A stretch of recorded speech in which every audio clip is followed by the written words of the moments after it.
Хүсээ хөрс хөрөнгө сайдтай өчигдөр өдөр утсаар ярьсан, өглөө утсаар ярьсан тэгээд энэ бас нэг сайн цагийг харж агаад хүлээж авъя бүх гүшүүдийг.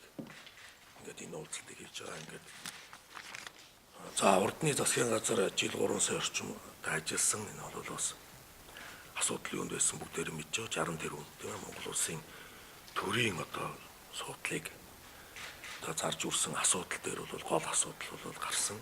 Тэгээд энэ дээр бол энэ засгийн газар энэ сэдвээ битээ мартаарай. Бидний одоо Монгол төрийг цэвэрлэхэд бол ач холбогдолтой гэсэн. Ийм бодол санаатай явж байгаа. Хууль зүйн сайдд нэмд орж байгаа. Нэр дэвшиж байгаа маань нэмд орж байгаа бол одоо толоод худалдаа их хурлд сонгогдсон байна уу? Ер нь бол хамгийн их сонгогдсон баг тийм ээ.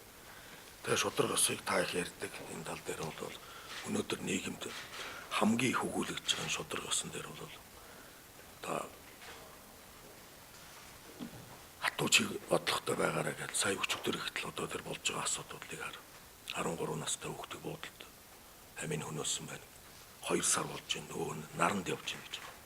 Яагаад тэрийг барьж өрдөг? Тэр 5 настай хүүхдийн асуудал байна. Үнэн худлыг мэдэхгүй л гэхдээ л эн чинь бол статистик тоож жилд бараг зүгээр статистик тоогоороо насан туршаагүй хүүхдүүд 200 орчим хүүхдтэй шин. Энэ зүгээр илэрч байгаа. Тэгээд тэр үндэсний юуны хүрээлэн бэлээ. Шүүгэн шинжилгээ хүрээлэнгийн тэр хүний дүгнэн худлаа мэдгүй 10,000 төгрөг байхгүй учраас жоохон асуудалтай байна гэсэн тийм хариу гарсан байна. Тэр хүнийг бол одоо шууд ажлаас нь халах хэрэг. Тийм сэтгэлгүй гэдэг гих жишээд. За мэдээж энд хангуудаа сайд болж байгаа хүмүүс байгаа бох тэр боловсролын яамн дээр өрөө байна уу тийм ээ. За жил 3 сарын хугацаанд энэ яам 3 удаа сайдаа солилцоо. Боловсрол гэдэг бол асар том асуудалтай байгаа салбар. Дэд сайд нь элчингээр томилогдсон байна. Төрийн нэрийн хольт солиод явсан байна. Гэт энийг яриад байгаа маа. Тэгээ би бас хөрөсөхтэй олон удаа санал солилцсон. Энэ өнөөдөр бид нар хөрөсөх гэдэг хүн байхгүй шүү. Батулга гэдэг хүн байхгүй шүү. Монгол улс гэдэг юм бидний дээр байна шүү. Хамтарч ажиллана. Хамтарч ажиллахын тулд бүх асуудалтай бид нар илэн талангүй ярих хэрэгтэй. Өнөөдөр бид нар Монгол улсаар овоглогдохгүй болвол энэ нам гэдэг юмаа төрөөс тавьчиад байна. Энэ дээр бол олон удаа уулзах санал солилцоо. За зам тээвэр дээр бол бат эрдэнэ байгаа юм байна. Ангуудаа их хурлын гишүүн болсон намайг тээврийн сайд хот төрийн нэрээр ажиллаж байсан. Тэр 2010 онд батлагдсан улсын хурлын төмөр замын бодлогыг явуулна гэж ойлгож байгаа. Өөрөө гардаж оролцож байсан. Өнөөдөр бид тэр төмөр замаа барих ёстой. Яаж хийж байгаад энэ лөө орох ёстой гэсэн. Тэгээд хот эрдэнэ санал нэг байна. Дэд үтсийн сайд систем. Монгол орны хамгийн их ажилтаа бол өнөөдөр яаж дэд үтсийг бид гадныхын төв нөгөө ажлын байр ажилгүйдэл чинь эндээс ундарч гардаг. Ийм салбар байгаа. За тэр моргчийн асуудал байна. Бадилхан сайд барилга дээр очиж гэнэ тийм ээ. За нөгөө моргт 8% зогсоосон нөгөө ажлын байрууд байхгүй болсон. Өнөөдөр одоо юу нөгөө 80,000 орчим орон сууц байна. Зарагтав бэлэн болц. Энэ бүгд ажил юм байна. Нөгөө талдаа бид тэр багш нар эмч нарыг тэр орон сууцанд оруулах тийм схем гаргаж болно. Энийг бас хөрсөхөд ерөнхийдөө болсныхын дараа хэлжсэн тийм ээ. Ер нь цалин нэмж чаддгүй юм бид нар орон сууцанд оруулъя. За уулуурхаа тэр сумын озер явж гэнэ. За уулуурхааг өнөөдөр бид үнэхээр өөрчлөхгүй болохоо байсан.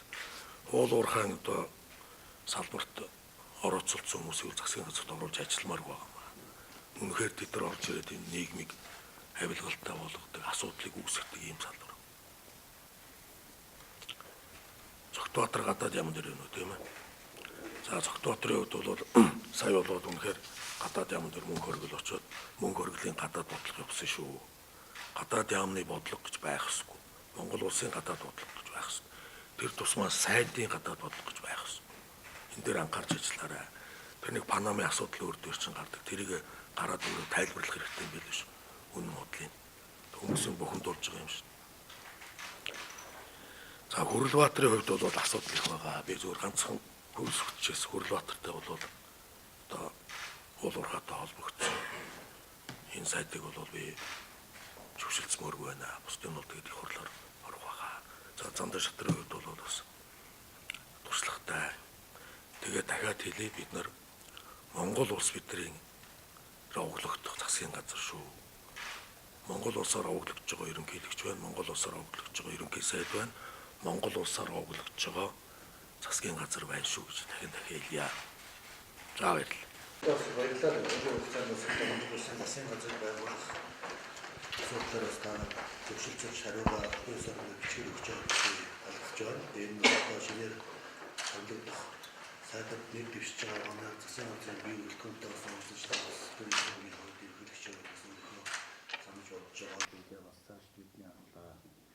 Тэр нь одоо хөл хэмжээний байгууллагаас одоо улсын гадаад болж улсад оролцдог юм байдаг бол тасан зохицоно. Монгол хүн айх аюулгүй амьдрах хэрэгтэй. Би бас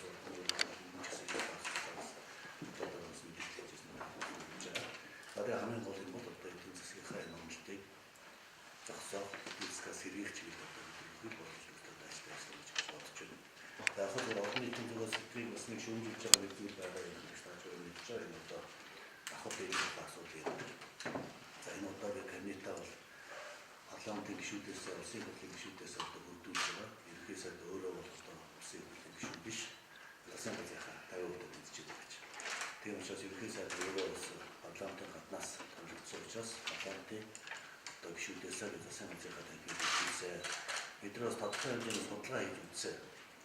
Энэ нь дэлхийдээс хөгжилтэй бүгдээс асуулт байгуулсан. Одоо хөгжлөөрөө дэмжиж явж байгаа улсууд бүгдээрээ парламентын гишүүдээс засгийн газар үлдээсэн байдаг юм. Жишээ нь Европ, Англи байна, Их Британи, Японы бүгд Герман улс байна. За Япон байна, Австрали байна, Шинэ Нью Зеланд байна, Канада байна. За Сингапур, Малайз байна. Энэ улсууд бүгдээрээ одоо засгийн газраас гишүүдийн парламентаас үлдээдэг засгийн газар доктортой байдаг. Дээр нь засгийн газрынхаа бодлого үйл ажиллагаа парламент дээр одоо хамгаалж авч чаддаг.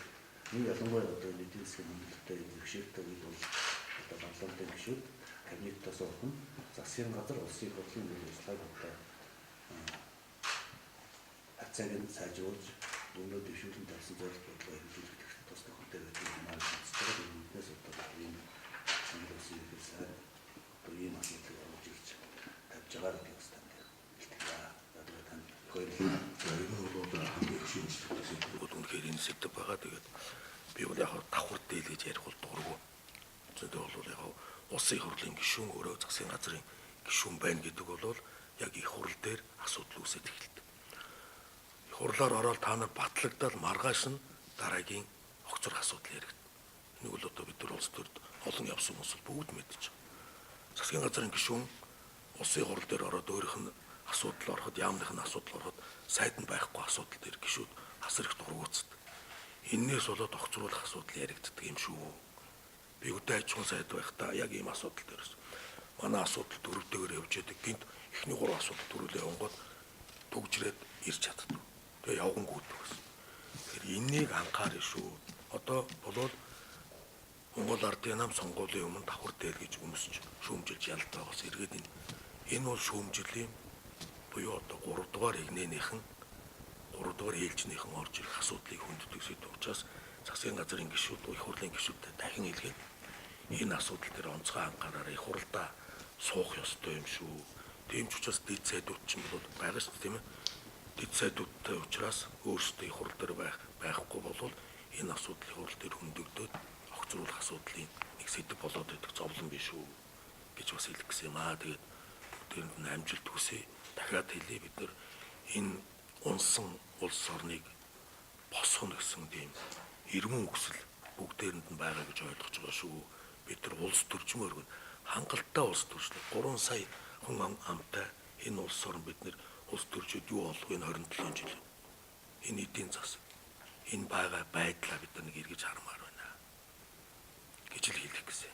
За баярлалаа.